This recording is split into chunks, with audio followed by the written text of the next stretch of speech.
Hey everyone, it's Sunday, and it's one of those wild and breezy, gusty, weird days here in New York. I got the window wide open, so you may be hearing some wind blowing through here every once in a while. It's just too beautiful to be holed up in here, all sealed off. So I am just going through some comments here, and first one I'm seeing is Joy Formidable's Dance of the Lotus.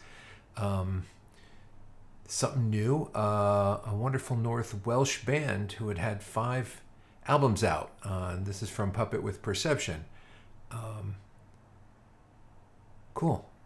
Very cool. So let's take a listen to this, and I'm going to kind of scroll through a bunch of these comments here and see what we got. I don't know if you can hear the wind out there. It's just howling through the trees. It's crazy. I love it.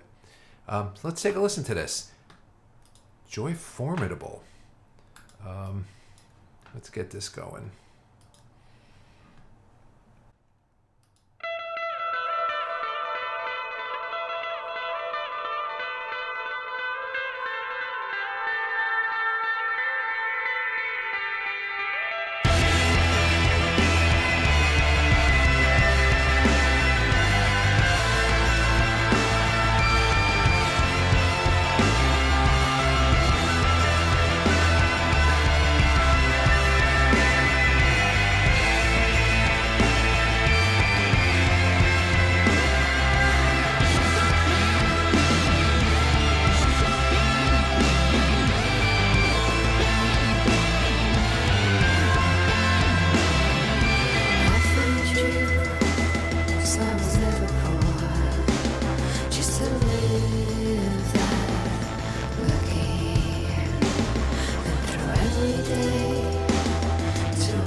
Oh, that's a pretty cool tune. I love the mix of the synth and the guitar, how they kind of answering one another. I think that's pretty wild.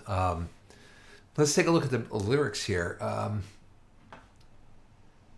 I found you so I was never poor, just to live that lucky. Then throw every day to a pack of wolves. You don't see where you're not looking. Don't wake up. I'm waiting for the sound of night. When everyone's asleep, I just hope to put this right.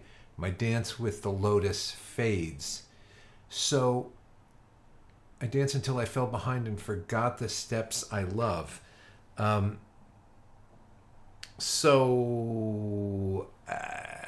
If a dissolving love affair, a waning love affair, my dance with the lotus fades. So I kind of, what does a lotus flower symbolize, and what is your dance with the lotus? While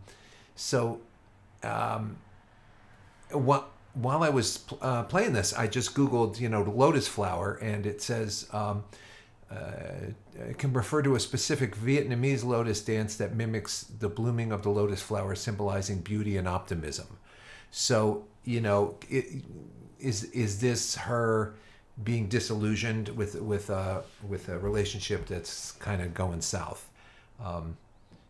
That's kind of what I'm getting out of it. I could be way wrong, and I'm sure you'll let me know if I am. The chords and the music were interesting. You had stuff like. Let's go back. Let me see. It was going down E minor. Let's go to the beginning and see what we got there. Let's kind of pick it apart and see musically.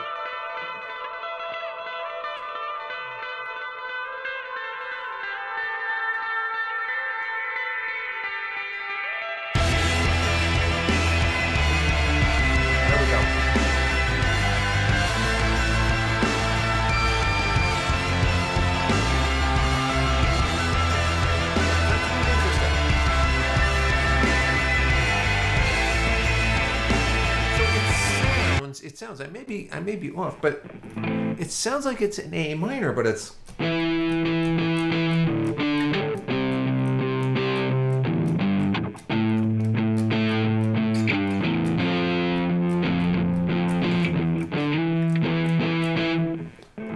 So it sounds to my ear like it's in A minor, but it's the riff is starting on that E, so it's Interesting. So let me listen to a little more of that and see, because it's.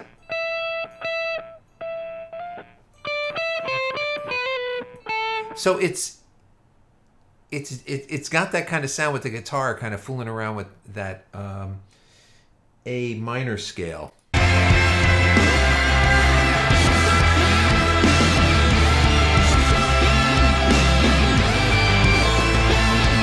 So let's see what it does if there's a different section.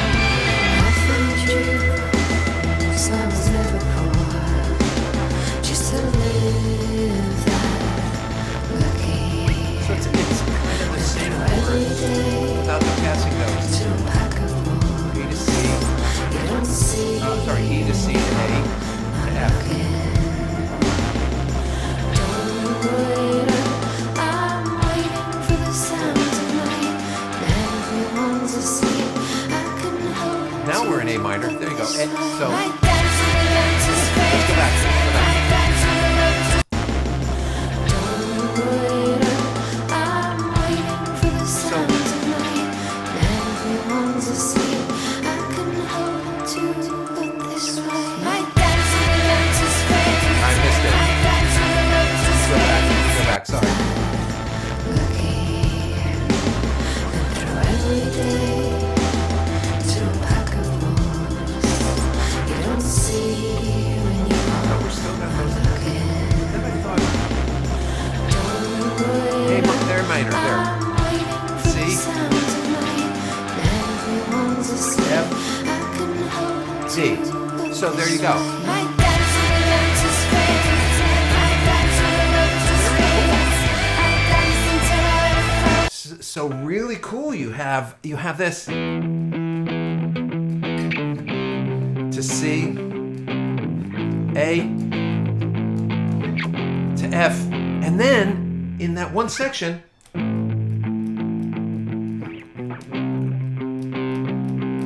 so now we're in A minor.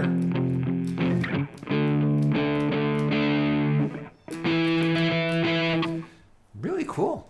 Really cool, man. I think that's really inventive. So, for all you musically, people that are like into theory, would you call this song in A minor just to have the verses really starting on this E riff, or would this song be in E Phrygian, right? So it could be.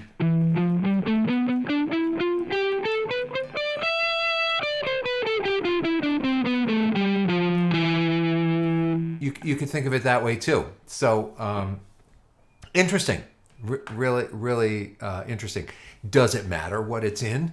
No, it doesn't matter. It's just a fun thing to kind of pick apart and maybe help you figure out why it works that way and why it sounds that way. But ultimately, I just like I like the way it sounds. So very cool. Let's keep going a little bit and see what else.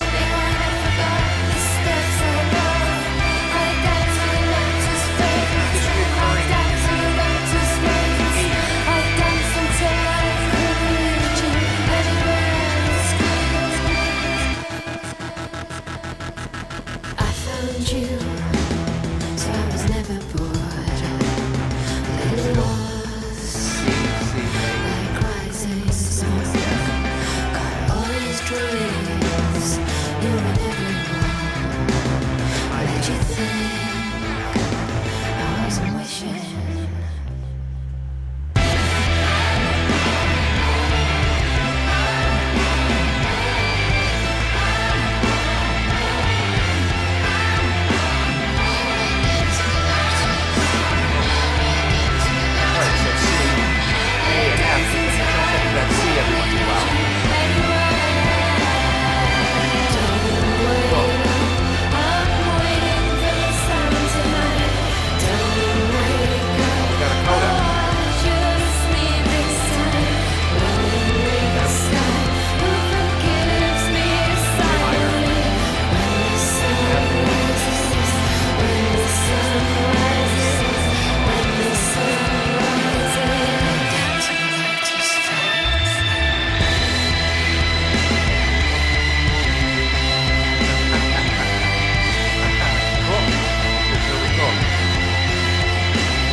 It's A minor.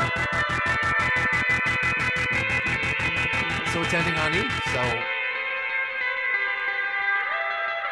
yeah, you want to say that it's just E Phrygian? That's kind of what it sounds like. And before, like I said, does it matter what it is? No, it matters that it sounds pretty freaking cool. Yeah, I like it. And I'll tell you,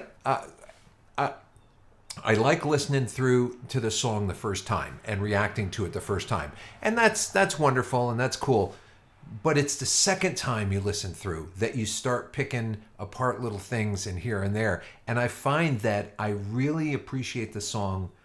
I'll like the song first time through. And I think for most people, when they're going to listen to something first time through, their main criteria, although they probably don't realize it, is I just want to make sure the song doesn't suck. That's the first time you listen to something, and that's what music producers and record companies used to do years ago. They say, if you don't hook the listener by the first couple of seconds, I'm not going to listen to the rest of this cassette. I'm just going to toss it to the garbage. So when you listen to a song the first time, you like it. You don't hate it. Let's put it that way. But to really love a song, it's extended listening. So you listen to it 3 or 4 times, 5 times, 6 times, whatever. And a lot of you said that about Radiohead. And I think it was, what was the album? Was it OK Computer that was radically different from everything else? And people were saying, when I first heard it, I didn't like it, and then now I love the album. So it's listening to it over and over that really counts, I think the phenomenon with reaction videos is not so much that the person loves it the first time they hear it. Oh, no, it's not so much that it makes you feel like the first time you hear it. It gives you a sense of gratification to see someone liking something that you really like. I think that's the phenomenon right there. The first time I listened to Yes, I liked it. But I liked it a lot because at that time I was going to college for music, or I wanted to go to college for music, and this music was so complex and so wonderful that I couldn't get enough of it.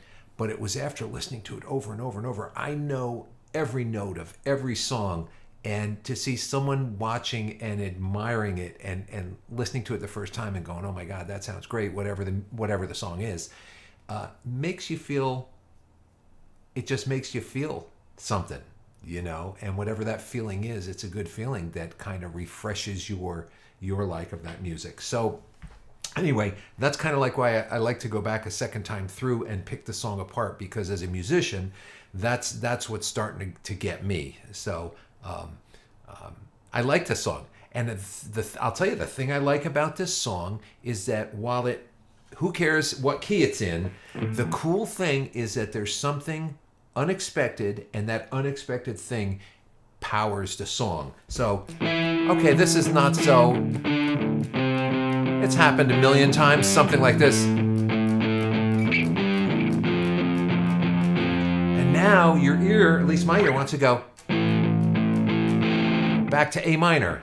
Because this sounds like a cadence. This sounds like, if you're in a song in A minor...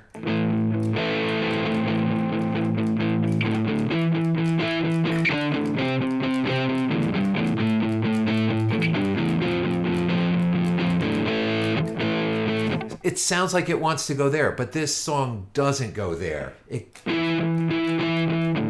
Now that I got your ear primed for that, you'll hear what I'm hearing.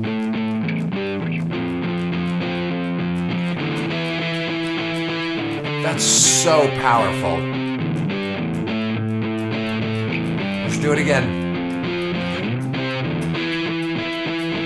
That's the power of the song. That's the engine that powers this song on. So I really like it. I love the lyrics and the imagery there, and the music is surprisingly powerful. And by surprising, I mean it's doing something unique. It's really cool. Anyway, that's it for this song, guys. Thanks. I'll see you in a bit.